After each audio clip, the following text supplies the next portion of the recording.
Gracias, presidente. La reforma hacendaria no es un planteamiento serio, no es una estrategia bien definida, sino una gran impostura. Un conjunto de ocurrencias apresuradas, disposiciones inconexas, medidas que atentan contra el federalismo y donde la Secretaría de Hacienda actúa vergonzosamente como el gran legislador y además como el gran lobista en el Congreso. Es una gran impostura porque se publicitó como una reforma con sentido social, cuando en realidad no afecta a los más ricos y sí atenta contra las clases medias, los pequeños y medianos empresarios, contra quienes no tienen el poder de controlar la bolsa de valores ni presionar en los pinos para que no les afecten con un impuesto a sus exiguos ingresos, como sí lo pueden hacer los cabilderos, sobre todo del sector minero. En esta gran impostura le apostaron a dividir para vencer, no para convencer. Dividieron a la bancada de la izquierda y fracturaron cualquier posibilidad de enmendar y corregir algunos puntos que varios legisladores habíamos planteado para evitar mayor daño social, evitar la afectación a miles de ciudadanos y a pequeñas y medianas empresas que desde hace más de 4 sexenios padecen una mala política económica, de competencia desleal y saqueo fiscal. En la gran impostura, los gobernadores influyeron también, privilegiaron sus intereses inmediatos y perdieron la perspectiva del cuadro completo. No estamos ante una reforma fiscal progresista ni federalista, sino ante un nuevo intento de centralización y control de los recursos de las entidades, de conculcación de facultades del Congreso para cederlas ciegamente a la Secretaría de Hacienda por encima de la Constitución y de los principios federalistas. Lo más paradójico es que varios mandatarios estatales cabildearon para que se aprobaran algunos puntos de esta reforma fiscal que a corto plazo afecta al federalismo. En otras palabras, se dieron un balazo en el pie. Estamos frente a una dinámica extralegislativa. El costo político es enorme. No solo se anula la posibilidad de una sana división de poderes, de fortalecer el federalismo, sino se afectarán a miles de ciudadanos que endeudará esta iniciativa al erario público para pagar deuda y no para aplicarla a los grandes proyectos de inversión que produzcan ingresos adicionales para pagarse. El debate sobre la ley de ingresos de la Federación ocurre en un escenario de profunda desaceleración económica, con todos los indicadores a la baja, con una caída de los ingresos tributarios y unas finanzas públicas en situación crítica.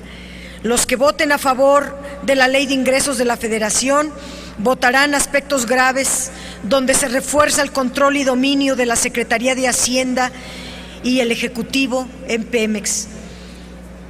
Se otorga la facultad de la Secretaría de Hacienda para modificar el monto de pagos diarios y semanales correspondientes a los pagos de derechos que paga Pemex e incluso determinar la suspensión de dichos pagos. Aceptar esto es abdicar de las facultades del Congreso en aras de la centralización.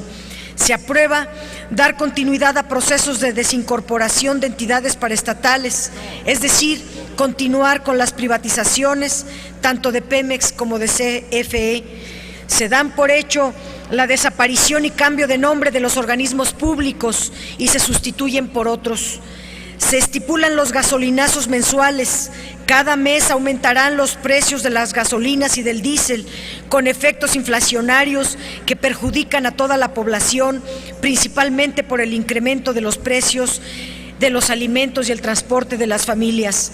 La minería es una actividad privilegiada que paga solo el 3% de impuestos indirectos a la producción.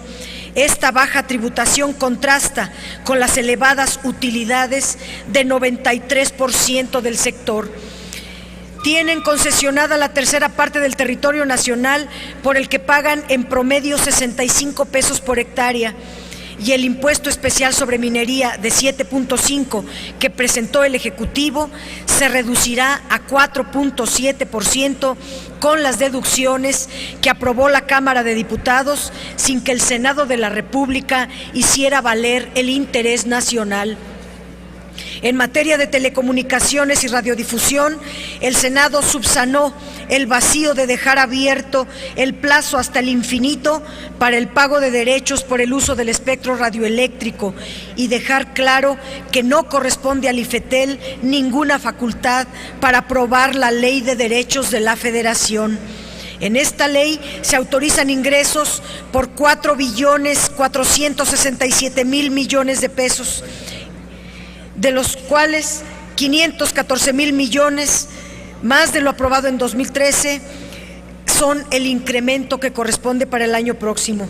Lamentablemente, este aumento de ingresos no garantiza un mayor crecimiento económico ni la reducción de la pobreza y la desigualdad, como no ha ocurrido en todos estos años.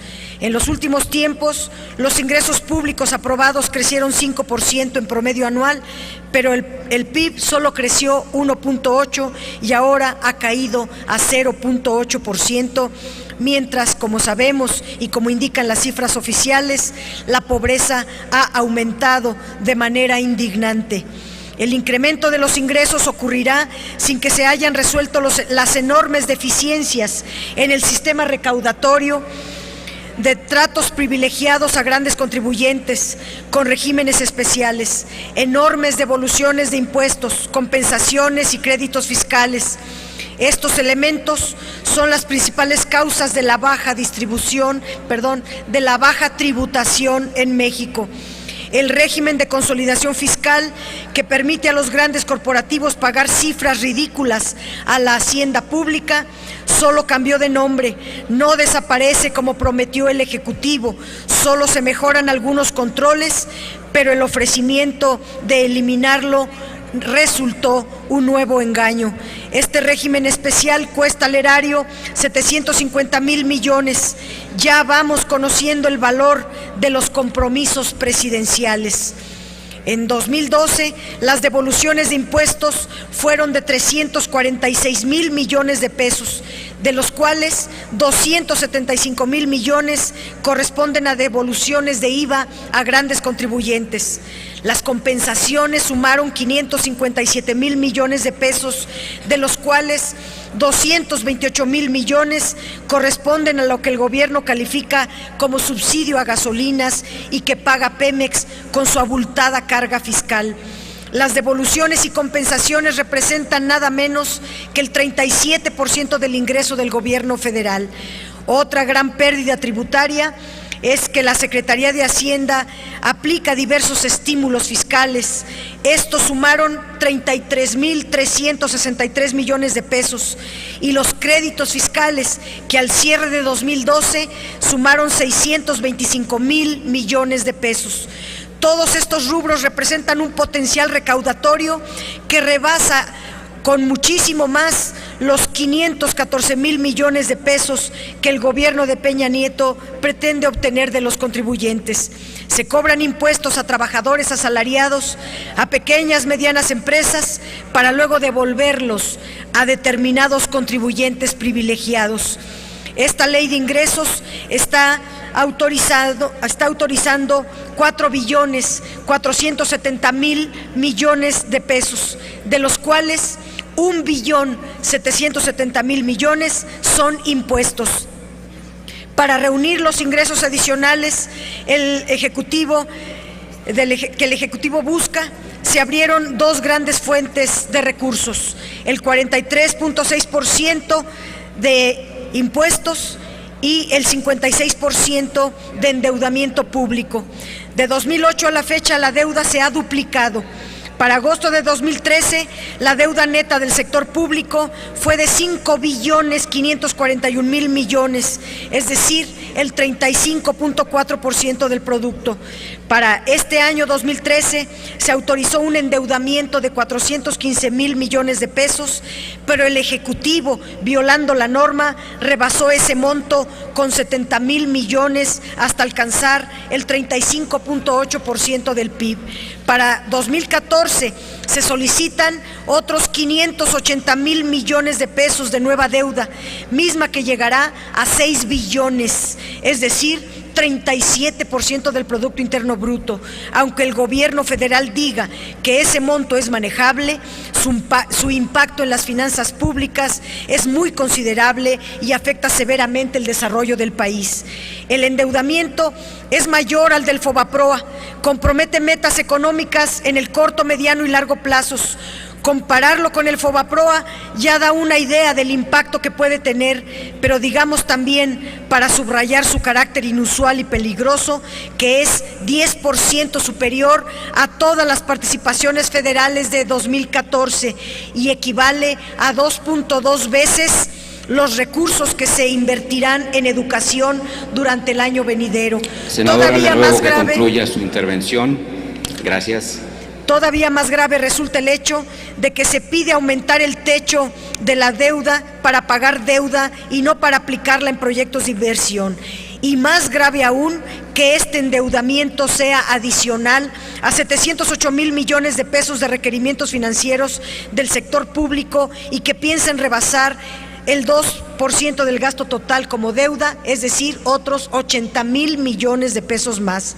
No hay vuelta de hoja. Autorizar esta gigantesca deuda es una decisión imprudente e irresponsable que solo busca subsanar la pérdida de ingresos a la que conllevará la entrega de la renta petrolera a las transnacionales. México requiere en efecto más ingresos, pero retomar el crecimiento y garantizar bienestar a la sociedad demanda un cambio radical en la ruta, demanda abandonar las recetas fallidas de las últimas décadas, porque solo así podría asegurarse una justa redistribución del ingreso en la búsqueda de la equidad social y el desarrollo.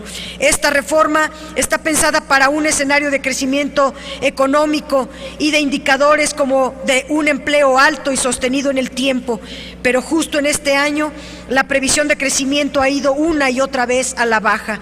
Los diversos ajustes al proyecto de ingresos se hicieron aumentando el precio del petróleo, violando el artículo 31 de la Ley de Presupuesto y Responsabilidad Hacendaria.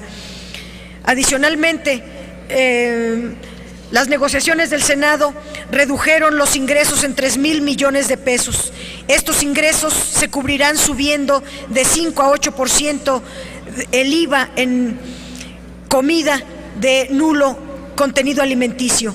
Estimar así el proyecto de ingresos es muy riesgoso, sobre todo cuando la desaceleración que registra nuestra economía puede tornarse en una recesión. Son recursos virtuales que parecen inventados por los magos de los números solo para cuadrar las cifras. La economía ha tenido un comportamiento errático y muestra un panorama preocupante. La desaceleración económica amenaza con convertirse en recesión y esta ley de ingresos tendrá un alto costo político de cara a la sociedad y un elevado costo económico frente a un panorama altamente recesivo.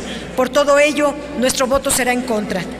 Gracias. Gracias, senadora Dolores Padierna Luna.